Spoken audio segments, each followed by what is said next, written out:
conmigo esta noche, una vez más, el Evangelio de Mateo, capítulo 22. Recuérdole que este no es un estudio bíblico al Evangelio de Mateo como tal, sino que dentro de este Evangelio encontramos textos del Antiguo Testamento que Jesús citó en su ministerio. Hemos visto ya, creo, 5 de ellos, 5 textos. Este sería o el quinto o el sexto, no recuerdo muy bien, pero es pues un buen fundamento para nosotros porque nada de lo que Jesús dijo y citó fue citado y dicho al azar. Siempre hubo un propósito. Evangelio de Mateo, capítulo 22, versículo 31 y versículo 32. Si tiene la voluntad, la amabilidad de ponerse en pie, puede, pues lo hacemos con reverencia para dar lectura a esta palabra de nuestro Dios. Si por cuestiones de salud no puede, pues nosotros entendemos, ¿verdad? Nosotros entendemos. Bien, lo tenemos, creo, ¿verdad? Vamos a honrar al Padre, al Hijo, al Espíritu Santo de Dios y leemos estos versículos como están escritos. Pero respecto a la resurrección de los muertos, ¿no habéis leído lo que os fue dicho por Dios cuando dijo: yo soy el Dios de Abraham, el Dios de Isaac y el Dios de Jacob? Dios no es Dios de muertos, sino de vivos. Padre, agradecidos estamos en esta hora por la oportunidad que hoy tenemos una vez más de abrir su palabra, la cual, Señor, trae luz, trae enseñanza, consuelo, edificación, instrucción, exhortación, conocimiento, inteligencia, consejo a nuestra vida. Suplicamos que sea la misma la cual utilice su Espíritu Santo para hacer una obra en nosotros en este tema que iniciamos hace unos miércoles, Señor, de los textos citados por usted en su ministerio del Antiguo Testamento. Te adoramos, te bendecimos y te damos las gracias en el nombre de Cristo Jesús. Amén y amén. Pueden sentarse. Bien. El contexto más inmediato, el más cercano de esos versículos que usted y yo hemos leído esta noche, comienzan ahí en el versículo 23. Si usted lee conmigo el versículo 23, dice que se le acercaron a él los saduceos, los cuales decían o dicen en el escrito que no hay resurrección. Y surgió una pregunta diciendo: maestro, Moisés dijo: si alguno muriere sin hijos, su hermano se casará con su mujer y levantará descendencia a su hermano.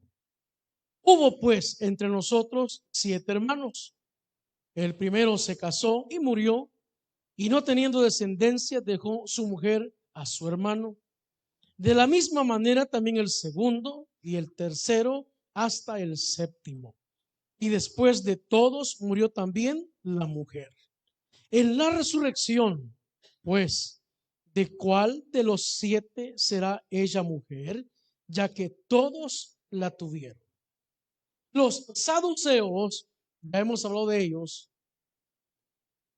eran una élite sacerdotal o de sacerdotes encargados del orden del templo.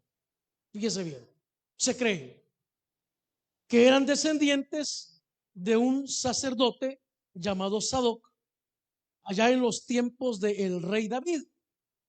El domingo hablábamos acerca del rey David. Mencionábamos la fecha más o menos en la cual el rey David, pues, reinó, valga la redundancia, sobre Israel. ¿Alguien recuerda la fecha que mencionamos el día domingo? Cabal, esa que me quiere decir, pero que por pena no lo dice. Cabal, esa fue. Entonces, en ese tiempo surgieron muchos eventos buenos y malos, no tan buenos, en la vida del rey David. Se cree que este sacerdote Sadoc fue el que acompañó al rey David, pues, llamémosle de esta manera, de forma ministerial o espiritual de su reinado, y por ello se cree que eran muy celosos en cuanto a los principios, a las ordenanzas, a los preceptos, a los mandamientos de parte de Dios. Tanto que ellos creían únicamente en el Pentateuco o en lo que nosotros conocemos como la ley. Los primeros 5 libros de la Biblia, como nosotros lo conocemos, que son Génesis, Éxodo, Levítico, Número y Deuteronomio. Esa es pregunta de escuela bíblica a nivel cuna. ¿Está bien? Sí, nivel cuna, hermanos. Nivel cuna. Usted como creyente a estas alturas de la vida espiritual, usted ya debería de conocerse los 72 libros de la Biblia. ¿Está bien? Sí, ya debería conocérselo, hermano. Ya debería de conocérselo. Pero no lo vamos a exponer esta noche a que usted pueda lucir su conocimiento, porque no se trata de medir quién conoce más, ¿verdad? Pero seguro estoy que si pasamos a 3 hermanos aquí voluntariamente, sé que habrían más de 3. Pastor, yo quiero decirlo, pastor, yo lo voy a decir, pastor, ¿verdad? Porque sé que usted los maneja bien, ¿verdad? Como todo un buen creyente, como todo un buen creyente. Entonces estos saduceos, que le dije era una élite sacerdotal que se había fusionado prácticamente con el imperio, con tal de, pues, de mantener siempre su puesto, su posición, su estatus social, político, religioso, eran únicamente observantes de la ley.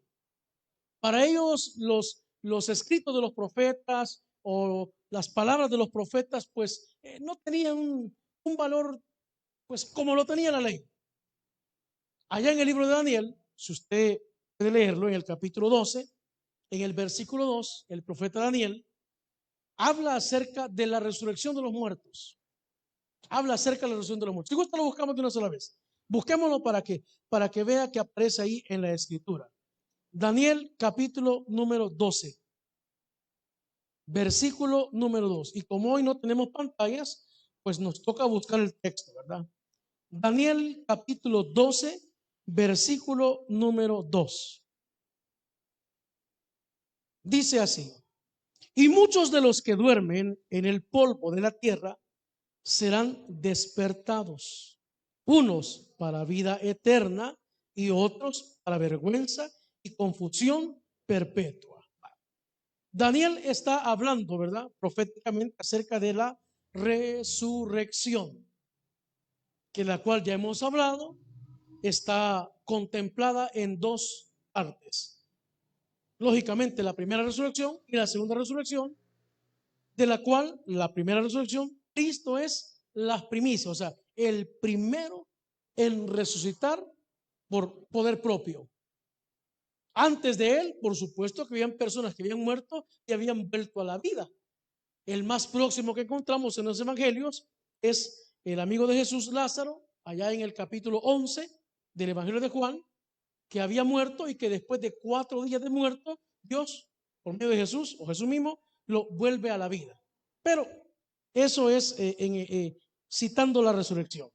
También el profeta Isaías, ya contemplaba proféticamente la resurrección. Ya lo contemplaba.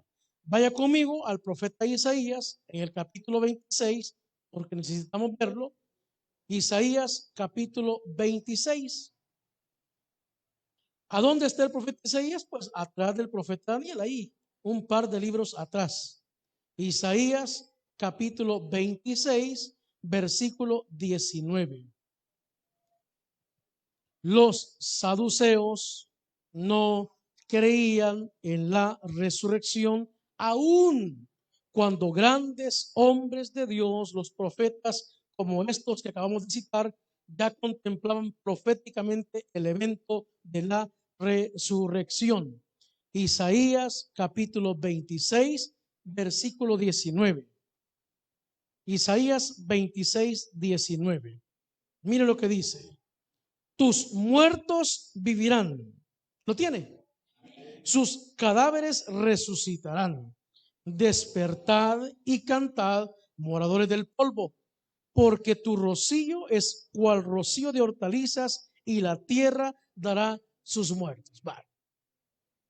Lo que recién acabamos de leer es algo que había sido escrito contemporáneamente en el transcurso de el sacerdocio de esta élite de Sadoc o los saduceos, como se conocen, de la cual ellos no eran ajenos, ellos conocían esto, pero dije, no le daban la misma credibilidad y el valor como a la ley misma.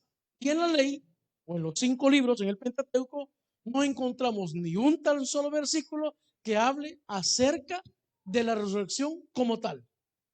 Pero sí hablaba de lo que ellos le expusieron a Jesús. ¿Y qué le expusieron a Jesús? Lo que Moisés había comprendido en la ley, conocido como la ley del levirato. El levirato contemplaba lo que ellos le expusieron, que si un esposo moría, el hermano de él, en este caso el cuñado, ¿verdad?, de la esposa, tenía que tomarla por esposa y procrear descendencia con esta mujer. Eso lo vemos allá en el ejemplo de Judá y Tamar. ¿Alguien lo ha leído alguna vez? Allá en el libro de Génesis. Pues esa era la ley de el levirato.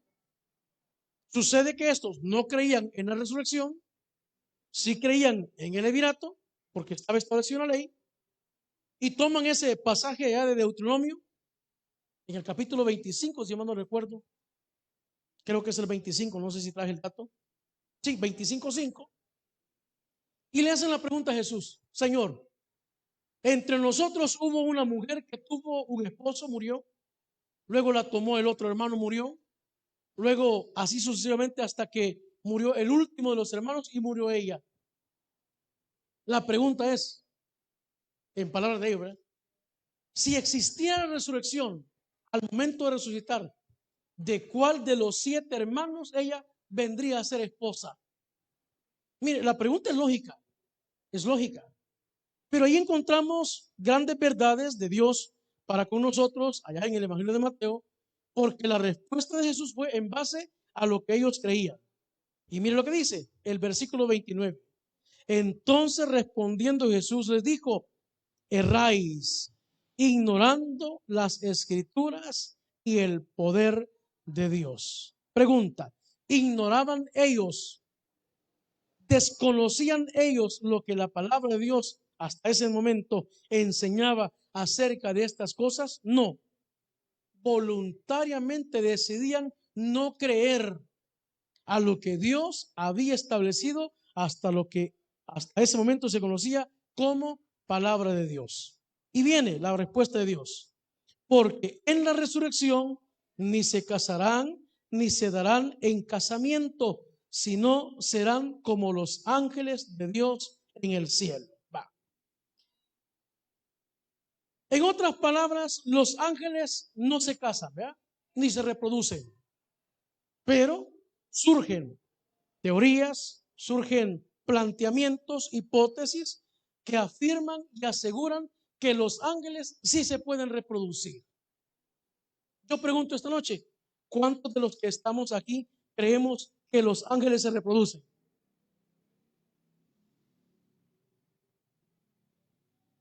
¿Todos creemos que no se reproducen? Bien hacemos. Bien hacemos porque la Biblia así lo enseña. Pero hay quienes se van allá a Génesis capítulo 3, versículo 15, que es la primera promesa mesiánica, cuando habla acerca de la descendencia de la mujer y la descendencia prácticamente de la serpiente. Y dicen, aquí surgen 2 descendencias, ¿verdad? 2 linajes. Uno, el humano, y el otro, el diabólico, ¿verdad? O el satánico. Y en efecto, si lo podemos tomar desde el punto de vista de una continuidad del mal, por supuesto que es así. Vaya conmigo allá a Génesis capítulo número 4. Génesis capítulo número 4. Trate de concentrarse porque tenemos a nuestros hermanos ahí cantando los coritos hoy, ¿verdad? Trate de no distraer su mente. Veamos Génesis 3:15 primero. Génesis 3:15.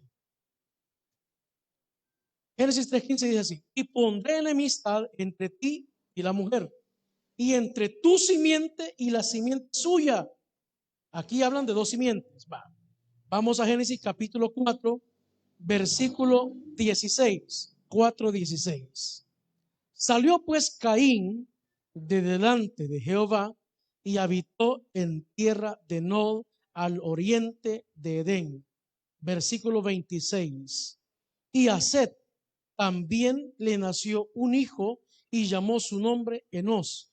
Entonces los hombres comenzaron a invocar el nombre de Jehová. ¿Qué vemos aquí? Dos generaciones diferentes. Una, la generación de Caín, por supuesto que cometió pues un grave pecado en matar a su hermano Abel. Por supuesto que desobedeció al mandato o a los mandatos divinos establecidos hasta ese momento para con la humanidad.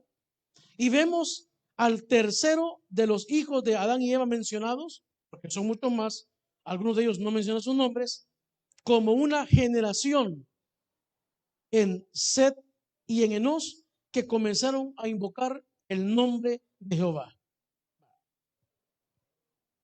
Las personas que afirman que los ángeles se multiplican y que pueden tener relaciones sexocoitales con el ser humano, se van también allá a Génesis capítulo número 6. Vea lo que dice Génesis capítulo número 6.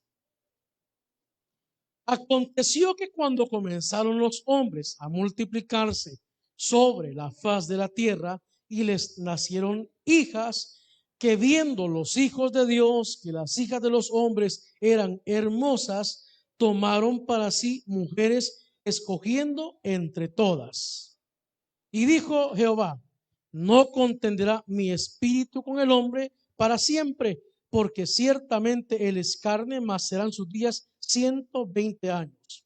Había gigantes en la tierra en aquellos días, y también después que se llegaron los hijos de Dios a las hijas de los hombres y les engendraron hijos. Estos fueron los valientes que desde la antigüedad fueron varones de renombre. Para que no nos perdamos, rebobinemos lo que hemos dicho hasta ahorita para que no nos perdamos. Vamos a Mateo. Los saduceos no creían en la resurrección, pero sí creían en lo que Moisés había establecido en la ley en cuanto al levirato.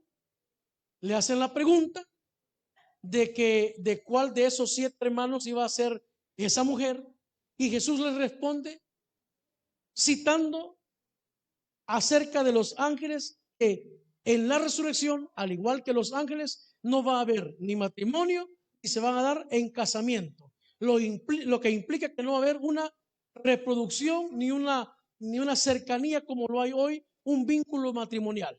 Sí, hasta ahí vamos bien. Entonces, muchos afirman, por eso citamos los textos como mencionado, que los ángeles sí se reproducen.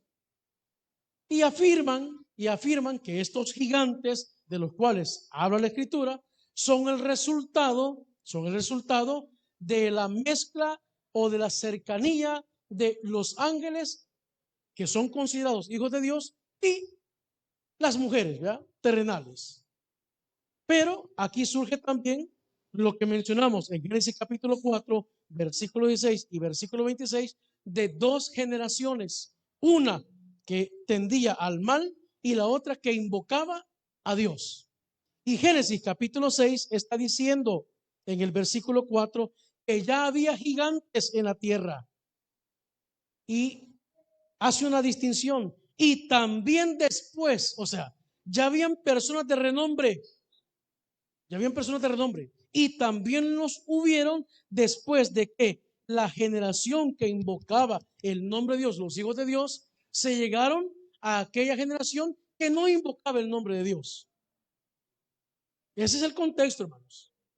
Ahora, muchos también se basan en lo que dice la carta de Judas, allá al final de la escritura, que dice que los ángeles abandonaron su morada.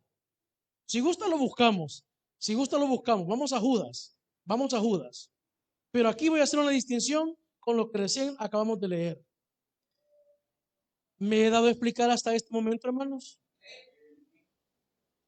para que no ande creyendo que los ángeles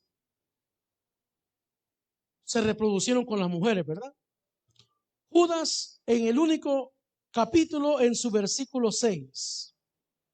Y a los ángeles que no guardaron su dignidad, sino que abandonaron su propia morada, los ha guardado bajo oscuridad en prisiones eternas para el juicio del gran día. Va. Allá en Génesis capítulo 6 menciona los hijos de Dios. No dice que son o fueron los ángeles caídos. Ya solo ahí usted puede hacer una distinción. Los hijos de Dios, hablando de la generación. Si fuesen hijos de Dios tratándose de ángeles, no está hablando de ángeles caídos. Y Judas específicamente sí está hablando de los ángeles caídos, los que siguieron por supuesto a Satanás. Recuerde que la Biblia nos enseña que una tercera parte de los ángeles siguieron a Satanás. ¿Se ha entendido hasta ahí, hermanos? ¿Me daba a entender? ¿Amén o no amén? Porque usted va a seguir creyendo, si no lee la escritura, que los ángeles vinieron y procrearon gigantes. Vamos un poco más adelante, citémoslo así a grosso modo. Esta generación del capítulo 6 de Génesis termina en el capítulo 8. Ahí se termina toda generación. Y solo quedan 8 personas. Noé, su esposa, sus 3 hijos y las esposas de los hijos. Va. Después de ellos, se supone, si es que los ángeles, ¿verdad? Caídos, o los ángeles, hijos de Dios, tuvieron relaciones con las mujeres y procrearon gigantes, se supone que todo terminó ahí. ¿Cómo es que surgen entonces gigantes después de ellos? Gigantes en el caso, por ejemplo, como Goliat, que muchos no consideran gigantes, pero son las únicas personas de gran estatura de los cuales menciona la Biblia, hermano. ¿O a qué otro tipo de gigante se puede referir, sino a lo que el texto nos indica que eran personas de gran renombre? Personas de gran renombre. Si hablamos de personas gigantes en estatura, hermano, eso es una desgeneración genética como resultado de la entrada del pecado a la vida del ser humano. Hay personas con una enfermedad llamada el gigantismo actualmente, hermanos, que su cuerpo, hermano, no deja de crecer y se va, hermano, desfigurando y se va atrofiando porque su organismo no está capacitado para ello. Pero eso es genética. Eso es genética. Ahora, la pregunta es, y me detuve ahí porque quería aclararlo.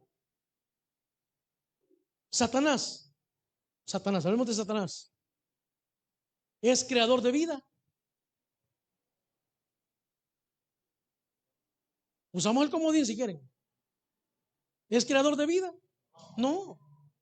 Allá en Apocalipsis capítulo 13, versículo 15, si mal no recuerdo, dice que a este fulano se le permitirá, oiga bien, se le permitirá infundir aliento a la imagen.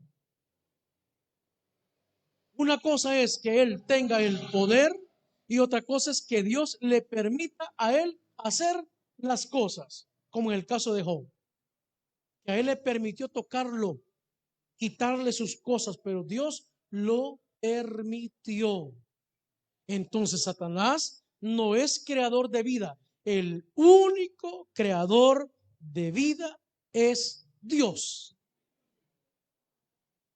Y al único ser de la creación de Dios que se le permitió multiplicarse fue a nosotros los seres humanos.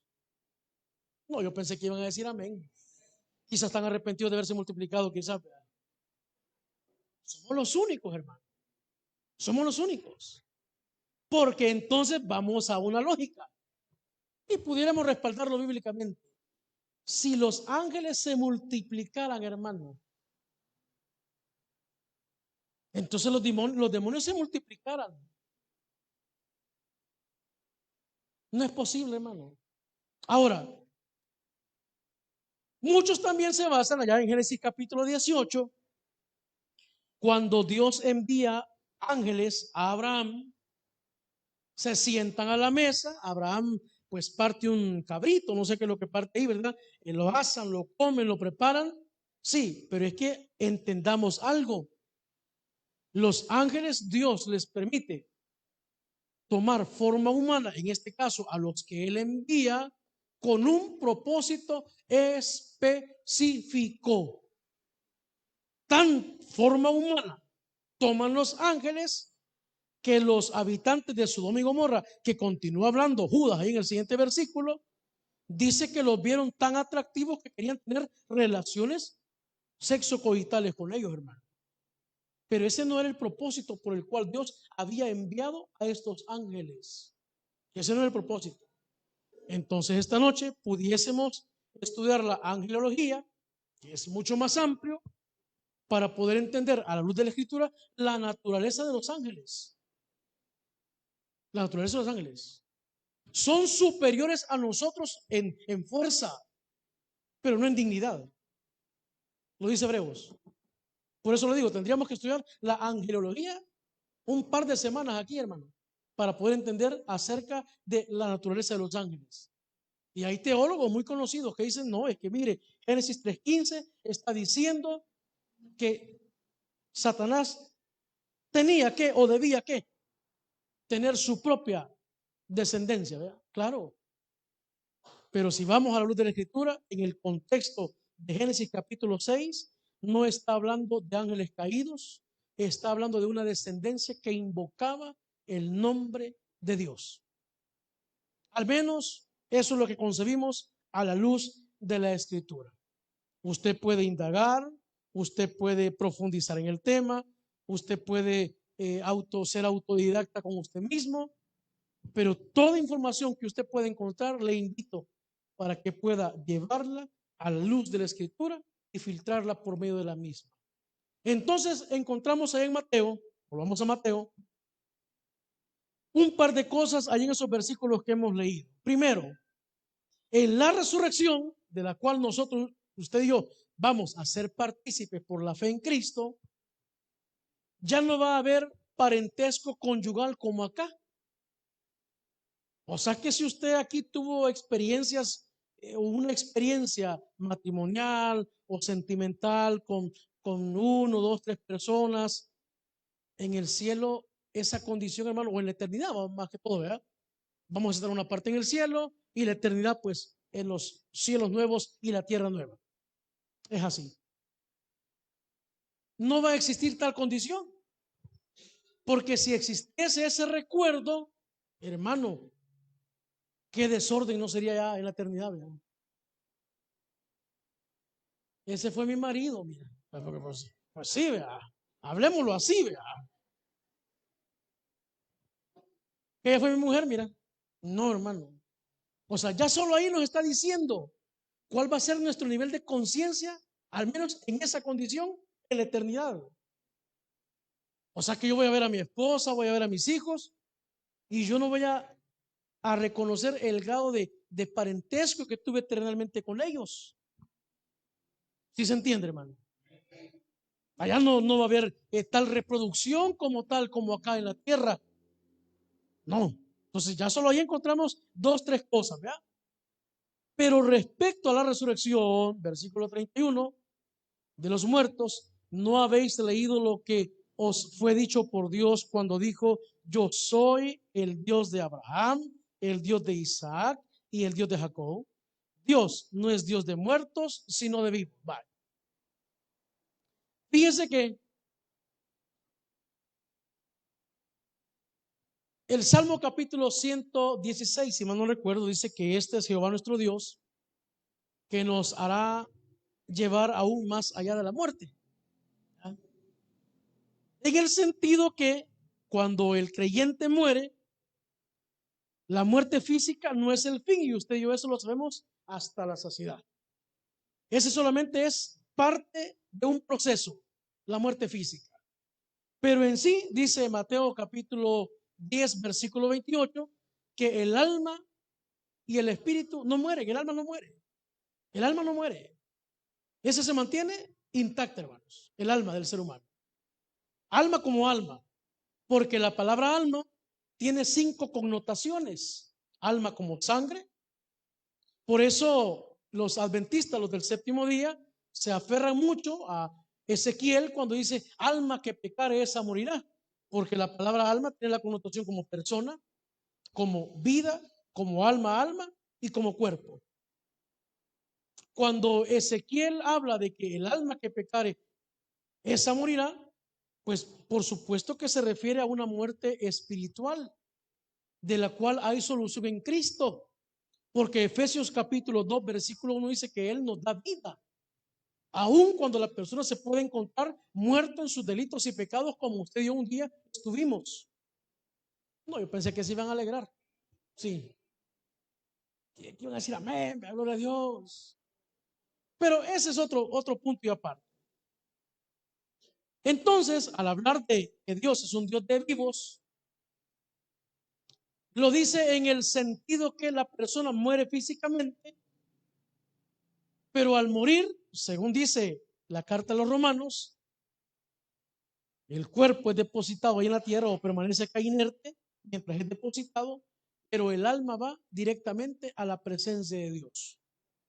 Prueba de ello es lo que sucedió allá en Mateo capítulo 17, conocido como la transfiguración, que ya se va a celebrar hoy en el mes de agosto a nivel religioso, que aparecen Moisés y Elías.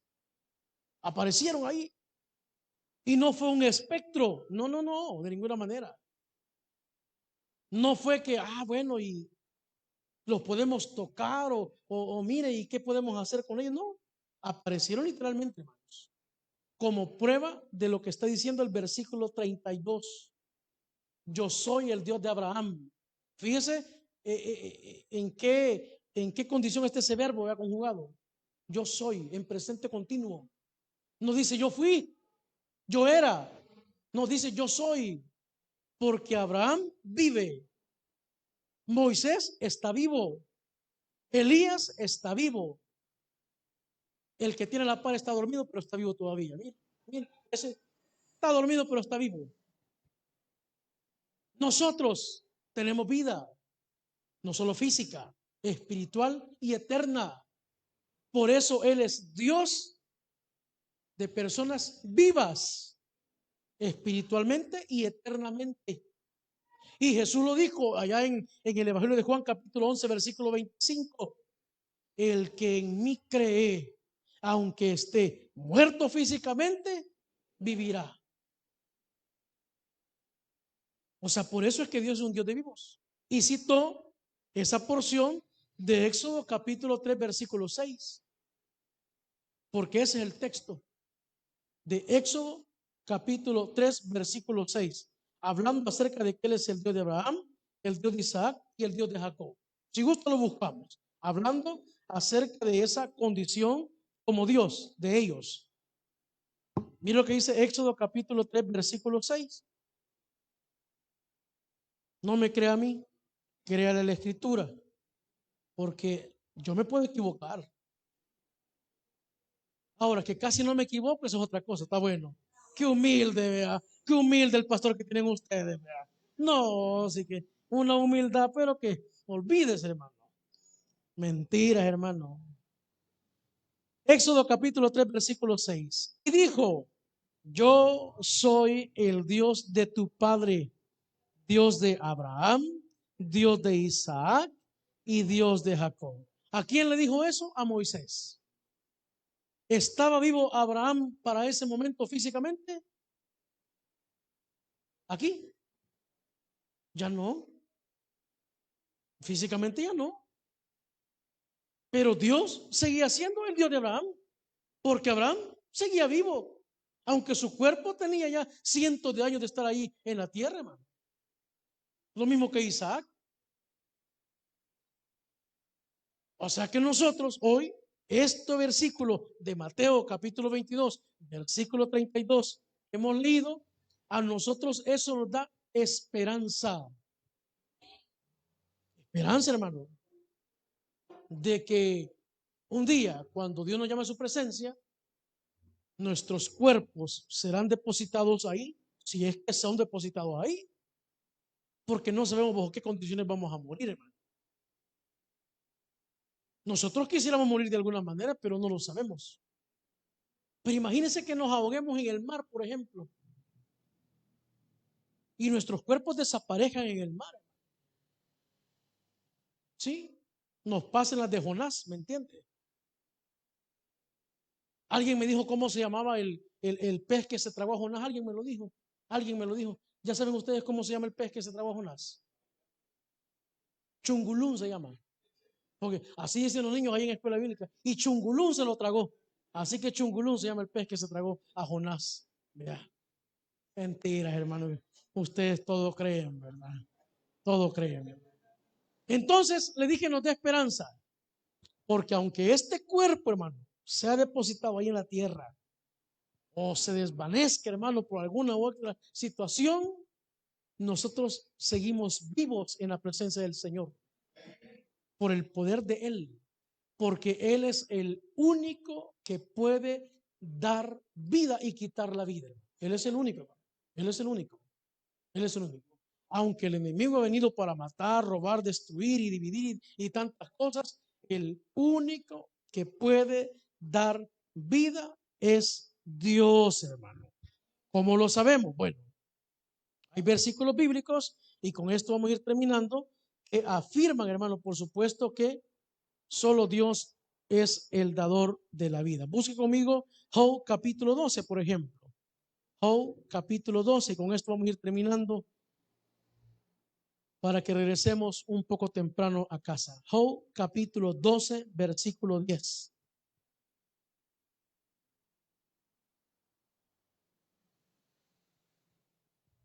Dice así: en su mano está el alma de todo viviente y el hálito de todo el género humano. Job capítulo 33, versículo 4, y así se lo voy a leer. El Espíritu de Dios me hizo y el soplo del Omnipotente me dio vida. El único que puede dar vida es Dios. Por eso allá en Apocalipsis capítulo 13, versículo 15, hablando de la imagen que va a cobrar vida, Dios le permite al enemigo de nuestras almas infundirle aliento a esa imagen en ese momento.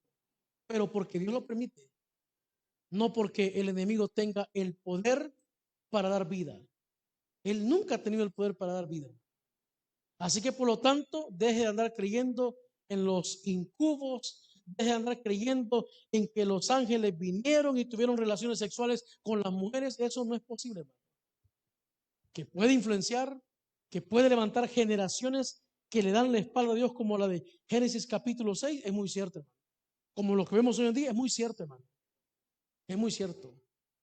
Pero como es un imitador, hermano, ahora ha inventado, ¿verdad?, con la neurociencia y la ciencia, hermano, tratar de imitar el poder de Dios. Pero nunca igualará, hermano, a Dios. Lo dice Isaías capítulo 45, versículo 8, hermano. No hay nadie como Él, hermano. No hay ninguno como Él, hermano. Usted puede ver allá en Japón, en China, en todos esos países, ¿verdad?, que hacen unas muñecas y muñecos, hermano, que usted dice, no, hombre, si que hablan, caminan, hermano, mueven los ojos. Jamás, hermano, jamás. Hay 500 cuerpos de personas congelados, esperando que cuando la tecnología, la ciencia y la medicina avance, los puedan revivir. Mentiras, hermano. Mentiras, hermano. El único que puede dar vida a Dios, hermano. Es el único. Es el único. La gloria y la honra sean para Él. Y esa es nuestra esperanza. Y esa es, hermano, lo que nos sostiene a nosotros con nuestra fe y nuestra mirada puesta en Cristo Jesús, el autor y consumador de la fe. Vamos a orar. Padre, te damos gracias esta noche por ser un Dios bueno, un Dios maravilloso, un Dios que vive y permanece para siempre. Los saduceos, amado Señor, que decidieron ignorar voluntariamente lo que los profetas anunciaban y se aferraban únicamente a la ley, trataron de desvirtuar el poder de Dios a través de la resurrección. Cristo, que es sabio, soberano, dejó una gran enseñanza para ellos y para nosotros, de la condición de cómo será nuestra conciencia en la resurrección, cómo será nuestra condición en cuanto a la parte conyugal,